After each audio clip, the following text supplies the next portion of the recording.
What is up, bros and broettes? I am Inkslasher, and today we're going to be talking about Black Ops 3 and what made Black Ops 3 so amazing, and possibly what made Black Ops 3 the best Call of Duty of all time. Now, personally, I don't believe that Black Ops 3 is the best Call of Duty, but by far, it is the most complete Call of Duty, and hopefully by the end of this video, I can explain that whole thing to you. Now, what is my favorite Call of Duty game? I think I have two.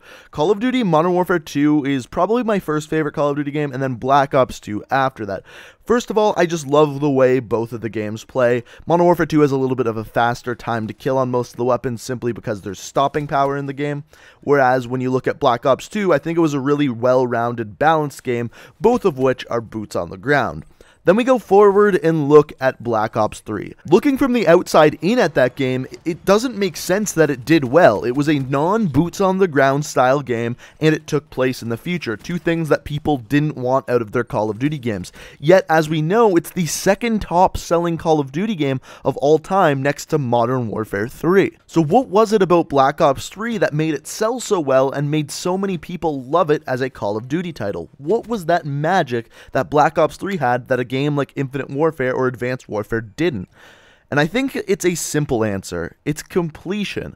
There is way more in this Call of Duty game than any other Call of Duty game before. And you may disagree with that, but let me explain my exact reasoning behind that. So up until this point, the majority of Call of Duty games had one major progression system, which was the leveling up system. So you went from level 1 to level 50 or sometimes 65, and once you reach that top level, you could then prestige. In doing so, you had certain things like challenges, weapon camos, and, well, that's pretty much it. But by completing these challenges and weapon camos, you can make your weapons look different, and on top of that, level your character up until you were at the top possible level. Well, what did Black Ops 3 do? They took that and they added on top of that. For example, some of the things that they added were characters. So you have your specialist characters in which you were actually able to get different gear for those characters.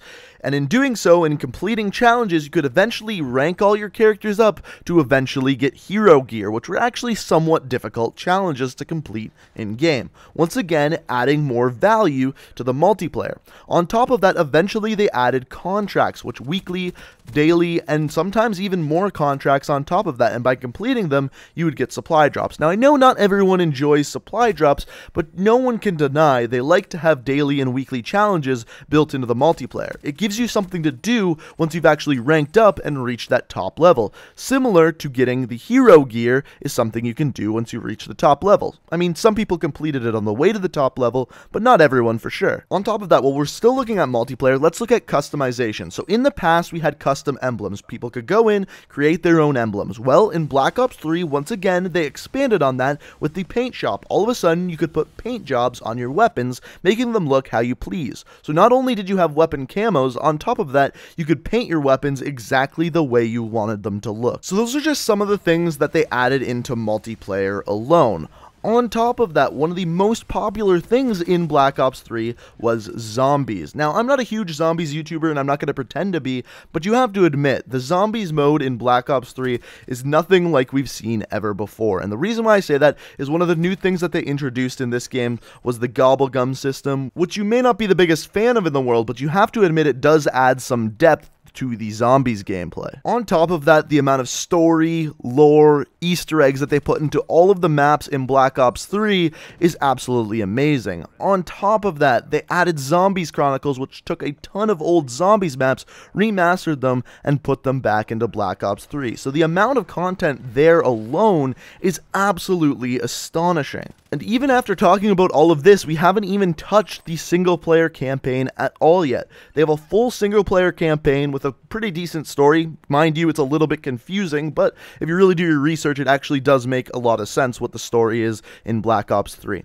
Now, one complaint that a lot of people have is that the Black Ops 3 campaign doesn't really relate to Black Ops 2 or Black Ops 1, and that is fine, but you have to still admit it's a full campaign with a pretty damn good story. So, After all of this, you have the zombies mode, you have multiplayer, you can grind for the dark matter camo, you can go for the hero gear, you can play the campaign. There's so much to do in this game, and they tried to give us even more. You may have forgot about this, but if you remember, back at the release of Black Ops 3, there was actually a brand new game mode called Free Run, where you could just run around and try to use the different movement mechanics in the game to try to complete these courses in a set amount of time. Now, I don't know if you remember this, but when this was originally announced, they said that we may eventually possibly get DLC for these maps. Clearly, it was never popular enough to give us DLC for this. However, it was cool that they added this into the game. And once again, by adding this, gave us that much more value to a game that already has a ton of stuff in it. Now, at this point, you may be thinking, alright, well, I'm looking at all of this, and Infinite Warfare also has many of the things that I'm talking about in this video in that game as well. And that's 100% true, but I think there's two things that differ Black Ops 3 from Infinite Warfare. The first thing is simple. The first thing is simply that Black Ops 3 was the first game to do it. The other game that I remember doing this to a huge extent was Modern Warfare 2. If you look at the difference between Call of Duty World at War to Modern Warfare 2, there is a huge difference between those two games. One thing that I can think of right offhand is that there is multiple different score streaks or kill streaks in that game that you could use instead of just using a 3, 5, 7 kill streak setup.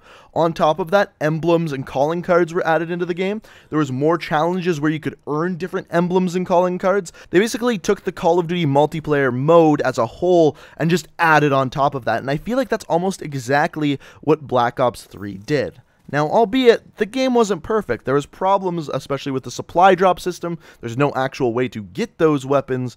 But I think the biggest problem between Infinite Warfare and Black Ops 3 is that if you look back to the release of Infinite Warfare, most of this stuff actually wasn't there. If you guys remember and think back to the release of Infinite Warfare, there was no emblem editor, there was no leaderboards, which Treyarch did a very good job of trying to maintain. On top of that, another thing that they didn't have that they do have now was Black Sky camo or gear for the different characters, kind of like the hero gear in Black Ops 3. Yes, all of this exists in Infinite Warfare now, but wasn't there at the beginning of the game. And when do most people play the Call of Duty games? At the beginning, when it first comes out. So, to release a game without all of these things that Black Ops 3 originally had, of course people are going to be a little bit upset about that.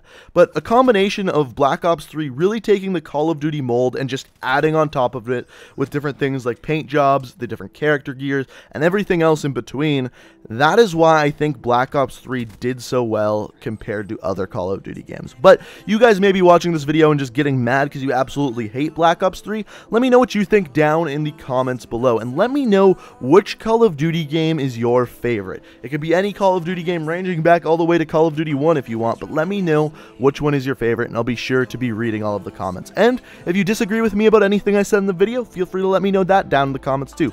Also, I'm sure this video is going to rattle some people because I know not everyone loves Black Ops 3, but if you enjoyed the video, all I ask is that you hit that like button, and if you enjoyed the video, you may enjoy the rest of my videos, so you can always hit that subscribe button as well. But guys, I hope you enjoyed the video. Thanks for watching, and until next time, peace out.